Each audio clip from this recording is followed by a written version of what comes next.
Hello and welcome back to my channel. My name is Erica. I am the author of the blog The Simple Home Place, and today I want to share with you some fun DIY ornaments for Christmas.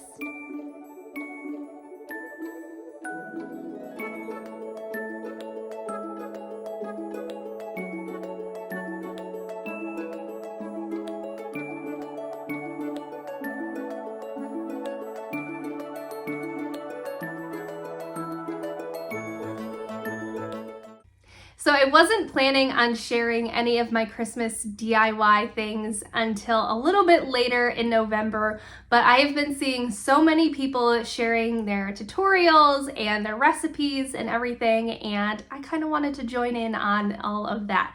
So this is the first video in a series of many where I'm going to be sharing some DIY decor type things, some DIY homemade gifts, and then some recipes. So like I said in the intro, we are going to be doing 3 different styles of DIY ornaments, and I have them displayed right here behind me. And all of them are very inexpensive and super easy to do. And I think they are all super beautiful. They cater to different styles, so we've got some rustic and some more modern and maybe like some shabby chic. So different styles, but all are super beautiful, and as I said, very inexpensive and affordable. So if you're into that, you're decorating on a budget, then this is for you. So we're gonna go ahead and get into the tutorial. I'm gonna show you how to do all of them from start to finish, and I do have blog posts that go with all of those, so if you want to print off instructions, I will leave the links for those down below. But without further ado, let's go ahead and get making some ornaments. Our first ornament is going to be an upcycle. So these are ornaments that I've had on hand for a few years. They came in a variety pack, and I love some of the other ones, and I don't particularly love these. I also wanted to create some variety in my ornament stash so that I could customize the look of my Christmas tree every year depending on how we were feeling.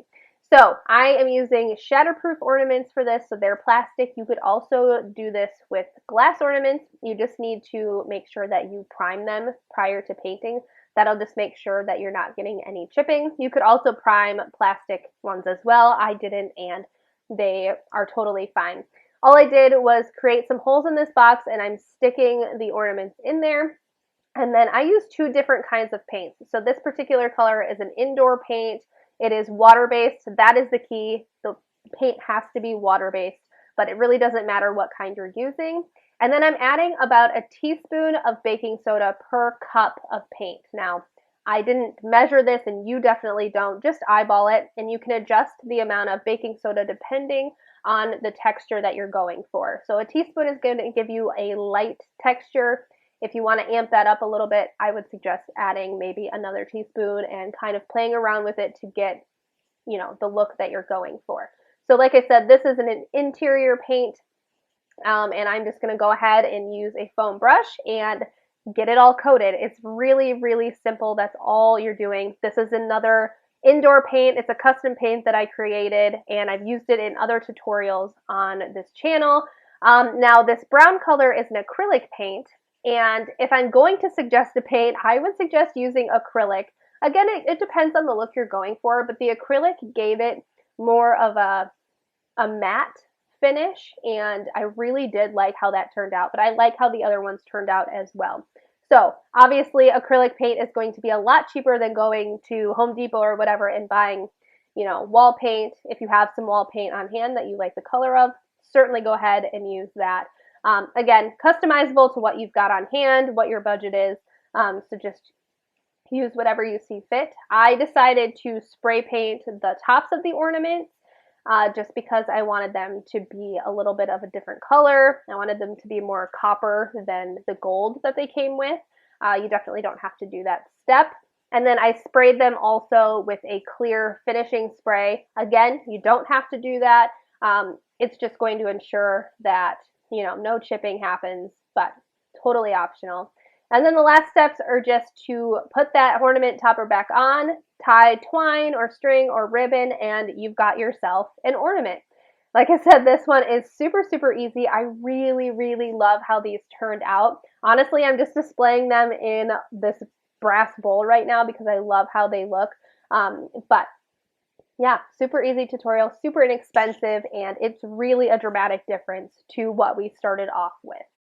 Next up are these mason jar ring ornaments, and these are super, super easy to do, and they're really customizable. You can do so many different looks with them. I'm sure you've seen them around if you're on Pinterest a lot, but I am just using some regular mouth rings that I already had on hand. You can see that I spray painted them. You definitely don't need to do that. I was going to make something different with them. I ended up not doing that, so don't worry about spray painting yours. But all I'm going to do with this one is take some twine. I hot glued the very end to the inside, and I'm just going to wrap that twine all the way around. This one out of the 3 mason jar ring ornaments is the most time consuming, but it's really easy.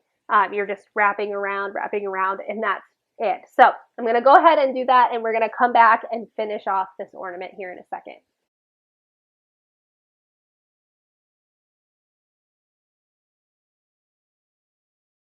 Once you come to the end, you're going to wrap your final wraps around there, and then we're just going to hot glue it to the inside so you don't see it, and we'll cut it off, and that's it. You've finished that part of the ornament.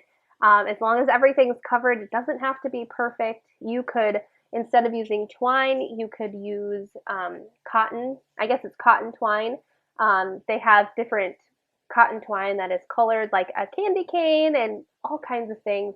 So sky's the limit with that. But that is what it looks like. And then all I'm doing is cutting a little bit more. We're going to tie that around the top to create the loop that would go onto your Christmas tree. And then I wanted to add just a little bit of something special. So I had this trim that I got at the thrift store, and I thought it was a really beautiful color. And I'm going to create a bow. Now I'm doing this really quickly.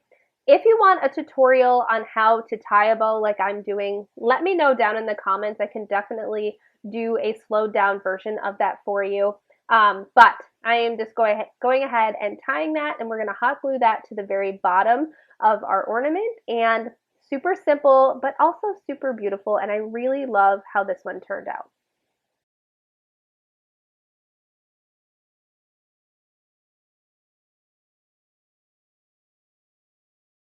For this next style of the more rustic ornaments, I am going to be using some berries. Now, I got mine at the Dollar Tree, but I saw that Walmart also had them.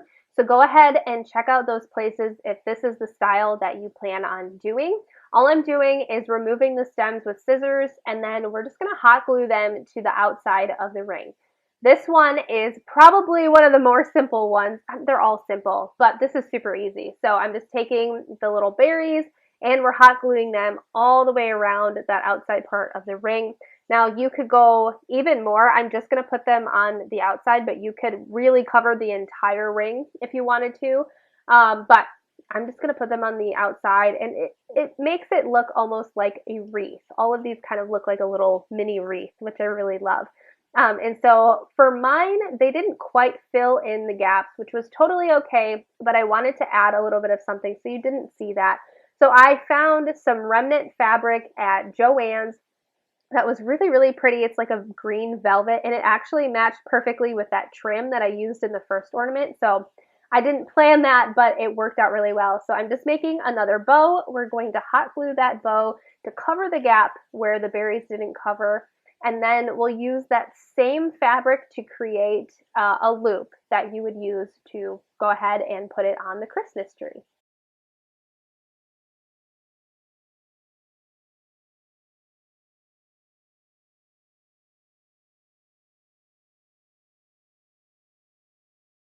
For the last mason jar ring ornament, we are going to use that same green velvety fabric that we used in the previous one. And what I did is I cut a 1-inch strip of that fabric, and we're just going to hot glue the end of it in the inside of the ring and just wrap it around the ornament just like we did with the twine, but in just a little bit different of a fashion. So what I was going for was to overlap it with the previous loop, just to give it a little bit of texture. And even though it's the same technique that we used with the twine, I think it's just a whole different look, and I really, really love how it turned out. So I'm just gonna go get to wrapping. I didn't cut a long enough strip, which was totally fine because you can just go ahead, cut some more, and you won't even know. It'll be very seamless. So let's go ahead and get to wrapping, and then I'll show you how to finish off this ornament.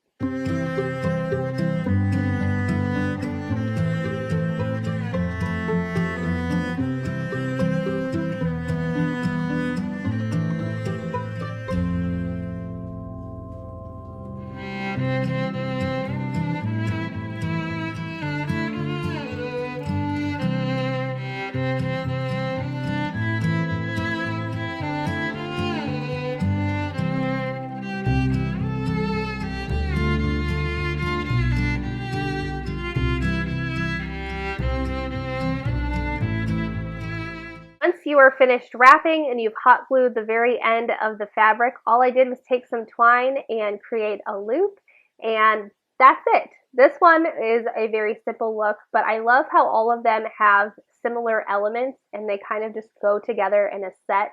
And I am so excited with how these turned out. I just think they're so beautiful. And as I said before, you can really customize the looks of these. You could use yarn, different types of twine, different berries or florals, and all super beautiful.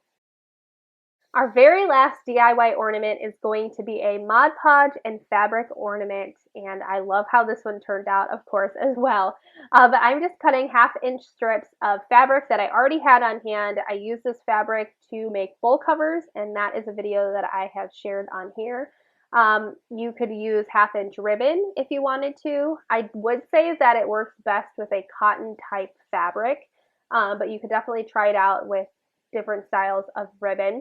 And then these ornaments are just plastic ornaments. I actually got them in a huge bag at the thrift store, but they're all from the Dollar Tree, and I know they have those, so if you want to go ahead and check out your local Dollar Tree, you can. Hobby Lobby has them, so do a little bit of research and you can find whatever kind you want in whatever size. But what I'm going to do is go ahead and take that fabric and just measure from the bottom of the top, if that makes sense, of the ornament, and all the way around to the widest part. And now you know how long of a piece you need, and we're going to cover it from side to side basically, and we're going to cut 4 pieces in those lengths, and then we'll attach it with the Mod Podge. So I'm just cutting those strips, and now we're going to use the Mod Podge. There are different finishes of Mod Podge. I was going for the matte, and that's what I thought I bought, but I got glossy, and they honestly turned out wonderfully. So it doesn't really matter what style you use, but that's what I'm using. I'm just taking a big paintbrush, and I'm putting an even and slightly generous amount of Mod Podge, and we're going to go all the way around the largest part of the ornament and go ahead and make a strip where we'll be attaching that piece of fabric. So hopefully it makes sense how I'm describing it and you can see it. I also have instructions on my blog post. I've mentioned that already, so you can go ahead and check that out. But we'll take that piece of fabric and just go ahead and evenly put it all the way around the ornament. And we're going to repeat this process so that we have used all 4 of those longer pieces of fabric. So we'll do it this way, then we'll turn the ornament 90 degrees and go ahead and do it the other way. So we've created basically 4 quadrants is what I'm going with. And then we'll take the other remaining ones and go ahead and go in between. So I'm going to show you how that looks so it makes sense what I'm saying and what I'm doing, and you'll be able to see that. But I find this is the best way to get a really even and nice looking ornament that doesn't have a lot of bulk at the bottom of it. And everything remains pretty even and pretty looking. So you can see there that that's what it should look like once you've placed all 4 of those longer pieces all the way around. Now what we'll do is take more Mod Podge, and really as long as you're being even with it, you can use quite a bit of the Mod Podge, and you do want to make sure everything is sealed. So I'm just going over that fabric, and then I'm placing some of it on the empty spots, and we'll take another strip of the fabric and go ahead and place it in those gaps. And this is the easiest way I found, again, to not create that bulk. So we'll start at the very top, place the piece of fabric, go all the way down just to where it covers, it's done covering, and we're going to cut it off there. And I think it turns out really, really nice that way.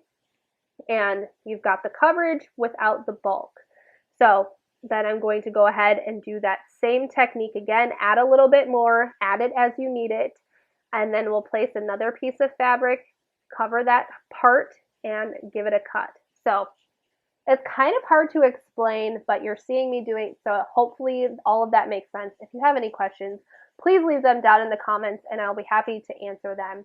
But I'm going to be quiet now and let you just see what I'm doing, so hopefully everything makes sense.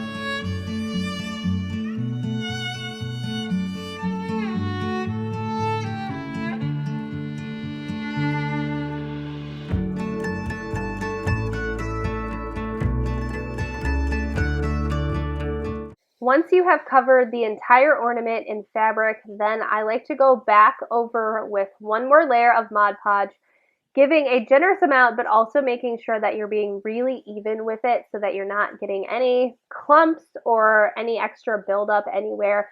And you also want to make sure that any loose ends are being placed down with the Mod Podge. And then I just turned it upside down and let it dry for about 6 to 8 hours.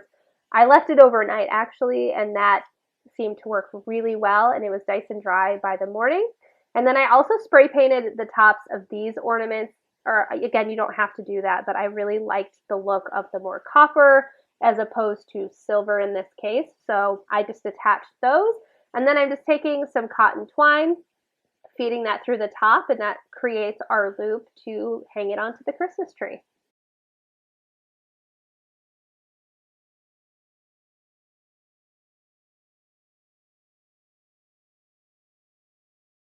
And here is the final look. I really love how these turned out, and I was able to use some fabric that I already had on hand, and I think they turned out so beautifully. Okay, so I hope you learned something new and you found some inspiration in these ornaments that we made today. Like I said in the beginning, I love all of them. I think they're super beautiful. And what I really go for when I'm doing DIYs is to use materials over and over again in different applications. So as you saw for those bigger ones back there, I used some leftover fabric that I used when I made some bowl covers that I shared with you. We're reusing the mason jar lids and fabric that I got for those. And it's just great to repurpose things that you've already purchased. I find a lot of times in my DIYs, once you've been doing it for a little bit, you really don't need to keep on repurchasing unless, of course, you have something really specific, but you can get a lot of use out of the things you already buy. So I hope you found some inspiration and had fun DIYing with me today. As I said in the beginning, I do have blog posts for all of these, so if you want to check out some printable instructions, you can go ahead and head over there to my blog to get those. But thank you so much for being here. I really appreciate it. And as I said, this is the first of many videos that you should expect from me in the upcoming weeks. So get ready. The next video that we'll be doing, I'm going to show you how to make some DIY lip balm and lip scrub. Those are perfect to have on their own for you and your family, but you can also go ahead and gift those to the ones you love most. So I'm really excited, so stay tuned for that. That will be coming up very soon. But until then, thank you so much. I appreciate you being here, and I hope you have a great rest of your day.